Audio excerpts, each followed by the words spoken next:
Hey everybody, it's Scott Steen with winnersandwhiners.com coming to you from the Pat Cogney studio on the expansive first floor of the Winners and Whiners Sports and Entertainment Complex to bring you today's Deep-3. As always, if you would be so kind, you know the drill. Give us the thumbs up for the video. Hey, maybe you made a little money yesterday as we had a pretty decent day.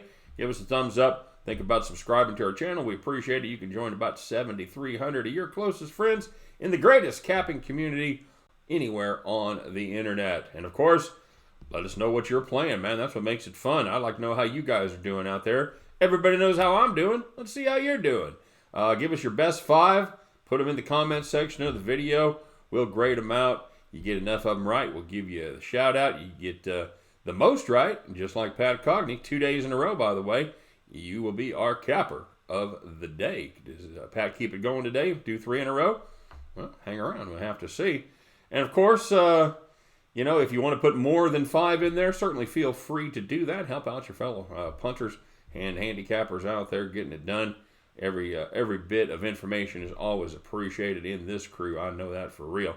And, of course, to help you on your journey, don't forget to check out winnersandwhiners.com and our sister site over there at statsalt.com. Every game, every day, always free. That's right. Check out some of the best cappers on the internet as they write previews and predictions for each and every game. And that, my friends, is very helpful this time of year as those conference tournament games start coming fast and furious. But do not fear, my friends. They will have predictions and previews up for every one of them. So check it out, winnersandwhiners.com and statsalt.com as well. All right, well, let's see how we did yesterday. Hey, not too shabby, huh? As we ended up playing the New Orleans and the Minnesota Timberwolves over. We just we couldn't get suckered in one more time. We had been struggling with that. We had some of those bets that look like they're, just too good to be true. And you're like, oh, you got to play the under there. That is just too many points. But we avoided that trap. We avoided that trap. We didn't fall for the old banana in the tailpipe trick. You know what I'm saying? So we had the over 247.5. They hit it at 273. Never a doubt. And our old friend Akron came through for us. Not by much, but they did end up finishing under the total. And Arkansas, Little Rock, Georgia State, they went up and over. So, fine night there on the Deep-3. Not a fine night on the premium side, as we had a couple of picks that I saw a lot of you guys had. A lot of you went down in flames with us on this one. We had the North Florida Ospreys minus 9 points. North Florida had a 13-point lead with 1:24 left. I believe they even had the ball. And they managed to not cover the number there. Actually, they won by 3, so they gave away 10 points in the last 80 seconds. Well done, boys. Well done indeed. And, of course, we also had the Kentucky Wildcats in their classic meltdown. So we had them to cover 9 points. And from the time that they were up 17 in the second half, they were outscored by 25 points by the Tennessee Volunteers at Rupp Arena. Again, well done, boys. Well done indeed. And we did have the Iowa Hawkeyes to cover 5 points, and they were just beaten from the jump. They never really got off the bus in this one. Purdue got out to an early, 16-4 lead, and just that's pretty much how it ended up, as Purdue just played them even for the rest of the way. So, 3-0 Deep-3, 0-3 premium. Got to tell you guys, that ain't the way it's supposed to go, but it happens. And I told my premium players on their video, I said, the Iowa-Purdue owned them the first time. Looks like they had their number, but those other 2 bets, I would make those every day and twice on Sunday, and I would take them right from the part where we were up, and see what happens. I'd take Kentucky up by 17 in the second half, covering 9 every day, and I'd take North Florida up by 13, covering 9 every day against Jacksonville. So, not the way it went, not the way it worked out for us. 3-3 we go, and let's take a look at today's plays, shall we? We're taking a look first in the Big 12 as the TCU Horned Frogs travel to Larryville to take on the KU Jayhawks, the number 1 team in the country. KU, not surprisingly, is a 16.5-point home favorite in this one. Yes, kids, the Jayhawks are eventually going to have a letdown and not cover the number. I just don't think the Horned Frogs on the road are the team to make that happen. TCU has lost every road conference game by a minimum of 14 points, except against bottom feeders K-State and Iowa State. Now, KU, well, they need this game. They got to stay on track for the number 1 overall seed and their Big 12 championship that they did not get a piece of last year for the first time in, I think, 13 years. So they are anxious to get back and win the Big 12 regular season title. Bill Self rarely lets his team lose focus at this time of year, and I think tonight is no different. Give me KU, rock chalk, minus the 16.5 points. And we're going to take a look. How about a little early action, kids, as the Air Force Falcons travel to take on the Fresno State. Well, they travel to Vegas to take on the Fresno State Bulldogs in the Mountain West, first round of the Mountain West tournament there. Fresno State is a 5.5 point favorite. Hey guys, if I had a team that had failed to cover 12 straight games, missing the numbers by an average of 8.5 points, and if that team was getting just 5.5 from a team that they had already beaten them twice this year by 9 and 11 points, now is that something you might be interested in? Shout out there to Martin Landau and Entourage, by the way. Hey, say hello to the Air Force Falcons, everyone. Their defense has absolutely failed them in conference play, giving up just about 80 points per game. They don't have a lot of height at Air Force. So they do give up a lot of second chance buckets. Kind of a weird rule with Air Force. I actually had to look this up. You can only be you have to be between 4 foot 10 inches and 6 foot 8 to attend the Air Force Academy.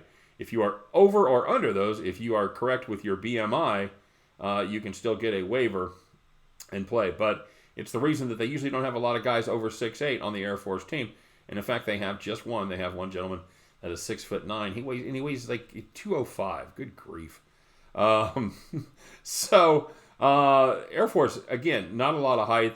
And I think that the Bulldogs' big forwards, Robinson and Grimes, they're both coming back to their hometowns of Las Vegas. I think they're going to have a field day against this Falcons defense. You know, you always hear this time of year, well, you know, it's really hard to beat a team 3 times. Guess what? You know what? It's not. For the favorite wins 58% of the time in that third game. So that's another one of those things that you hear people banter about that really don't know what the fuck they're talking about, because it happens just about 60% of the time. So we're going to play that one absolutely. Fresno State minus the 5.5.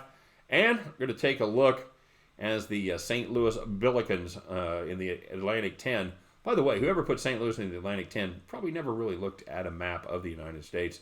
They're going to play George Mason. And I'm taking a look at the first half number here. I like the under. Full game caps out 132.5. I'm going to guess our number is going to be somewhere in the 63.5 range. These teams are similar in many ways. Both play tough defense, and they struggle to score on the offensive side of the ball. Both of those things are magnified in the first half. Both of these teams give up and score less than 30 points per game in the first half of their conference games. We've also had the added bonus of the St. Louis Billikens being dead last in free throw percentage in Division I basketball. And as a little cherry on top, the status of Javon Green, who is George Mason's leading scorer, is kind of up in the air right now. He was suspended by the team. He missed the last game against Duquesne. Their coach has been really cagey about whether or not he's going to play. So he may end up playing in this one, but they may end up keeping him suspended until the tournament starts. We'll see how all that plays out. Either way, I like the first half under in the St. Louis George Mason game. Give me Fresno State minus 5.5, and give me those Rock Chalk Jayhawks minus the 16.5. See if we can keep it going here, guys. At the end of the day, you guys can join me. We'll stop by, pick up our winning tickets. We will head back to the window.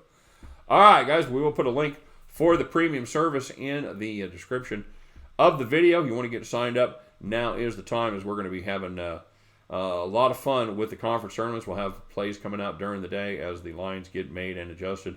So this is a fun time of year. Love to have you on the team. Just follow the link, and you'll be good to go. And there you go. So let's see how y'all did, as they say in the South. Today we had perfect attendance from Gerald Minor, Kent P, C Dub, Mr. Gut Feeling A, T Train, and our returning champion Pat Cogney. They both got juiced, and we did have a few money makers out there. A few guys doing a nice job. Derek Saunders 2-1 plus 40, Christian Costier. Way to get back on the right side, Christian. Good to hear from you again.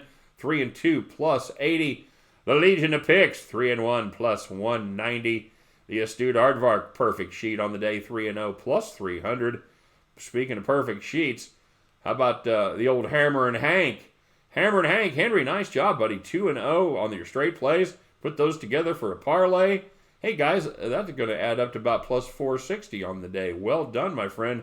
Hammer and Hank, you have dethroned Pat Cogney, and you are the capper of the day. Congratulations, Hank.